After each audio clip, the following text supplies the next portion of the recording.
You ever buy something thinking that this is the answer to my problem?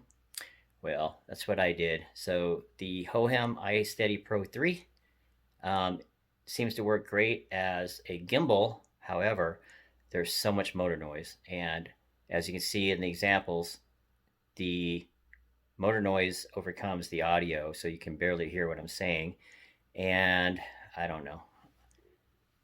Hohem iSteady Pro 3, need to fix that.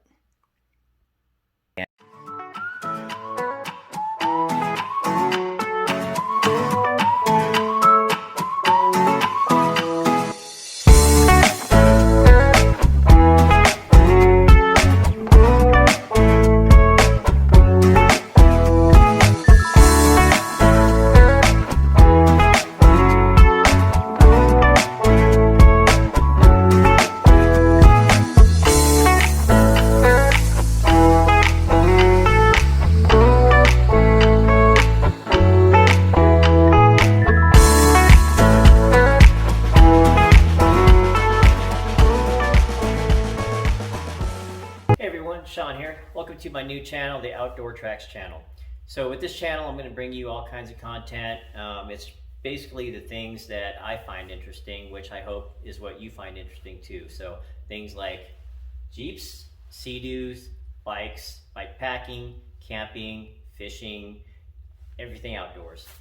So if you've been watching my videos, hopefully you've been kind of bearing through them because they haven't been that great a quality. If you notice the last 5 or 6 videos I posted over the last 2 or 3 days, started to have a lot more editing in them, and hopefully the quality and the overall just video itself was a lot better. So also picked up an iSteady Cam 3 also, because iSteady Pro 3, sorry.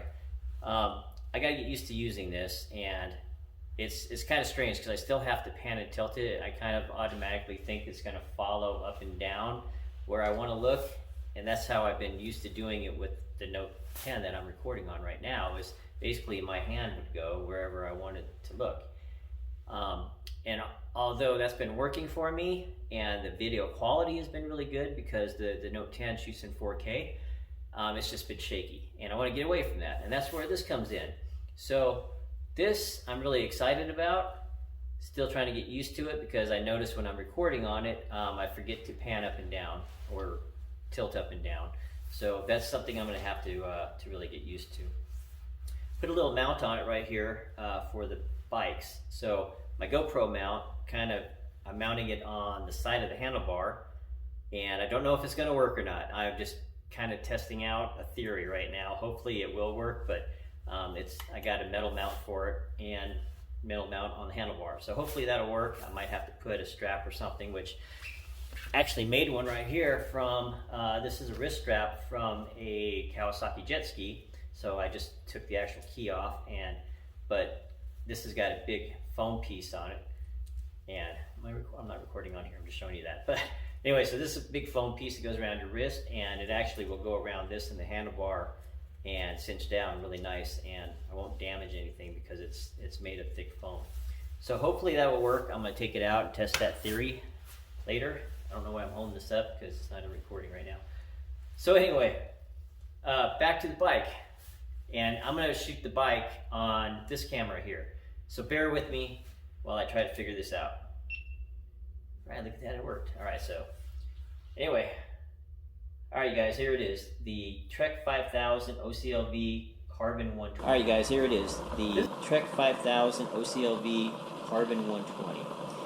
This is a big bike, and I bought it from a friend of mine, got a really good deal. What the hell was that? So, it's the next day. I've reset everything on the GoPro. I had it set on the Pro settings, and obviously it was picking up a lot of the yellow light from that work light over there, which is what I had on. So it's the next day now. I'm going to try this again. I've messed with the settings on the GoPro. Hopefully it comes out better. The video noise, or sorry, the motor noise coming from the gimbal, wasn't expecting that. So I've actually set it. You can see I had it right up against the motor before. So video doesn't really show it, but I actually mounted it where there's a little bit of extra space in there now, if you can see. So it's not quite touching the motor anymore. I don't know if that's going to help or not, but that is unfortunate. I wasn't expecting to get so much motor noise, and it made it actually where you really couldn't even hear what I was saying. So I'm going to try again.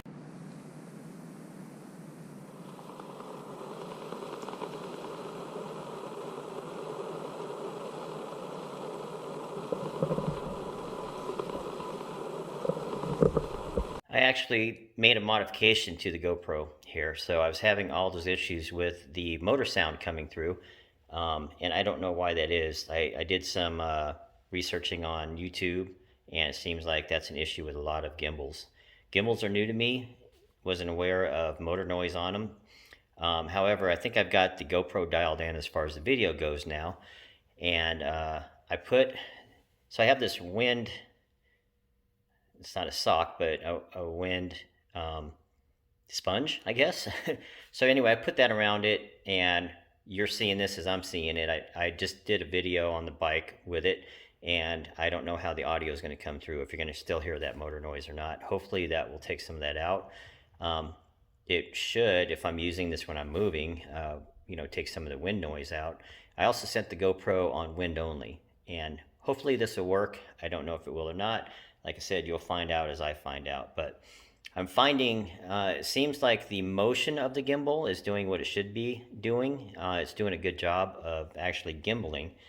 However, like I said, the main issue I'm having with it is just the motor noise. So if this works, great. If not, I'll just have to use it for motion video, and I guess just record sound over it, and we'll see.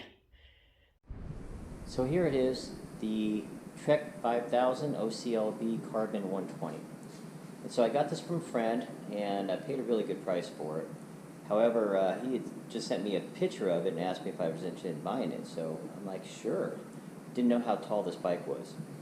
When I first got it, the seat post was up to about here, and me sitting on it, I couldn't even reach the pedals. And my friend is 6'5", 6'6", maybe, really tall. So this bike fits him really good, but for me, I'm 5'10", so it's a stretch for me, but I made it work. Bike originally came with a 130 millimeter stem. I went to Giant Bikes and bought a 60 millimeter stem, so that brought the handlebars in closer for me, and it's definitely a better fit. On top of that, though, the bike is a really good bike. It's a carbon frame and only weighs 13.7 pounds. And that's pretty close to it. It might weigh up to 14. I only used my home scale, my weighing scale to weigh it. Just basically put it on the scale and on the back tire, and it came in at 13.7. So really light bike. It has Bontrager tires on it, 700C by 23. And these tires are really small.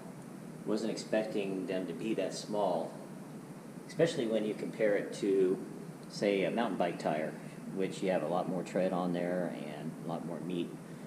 But pumped them up to 120 pounds, and it seems to be about right where they should be. The sidewall says 120 pounds max, and so that's where I have them. I'm sorry, I have them at 110 pounds. The max is 120 pounds. But anyway, and then all Ultegra components, Shimano Ultegra, and I got to get used to shifting this, because to shift it, to go up the gears, you push this in, and then to come back down the gears, you push in a little black lever down here. So, but shifts fine, everything works great, all the components are good. The brakes stop like they're supposed to. I have quick release front and rear hubs, and he put mountain bike pedals on it, and I really like these. So they're the clipless pedal, and I have the actual shoes. I went and bought some from REI. But so when I'm riding around the city, because I'm not used to clips all that well yet, I can use this side of it for now, just so I can put my foot down. And when I'm on bike paths or whatever, I can use the clip side. So I really like that. I actually think I'll buy some of these for the Trek mountain bike. I Like I said, I really like these. So here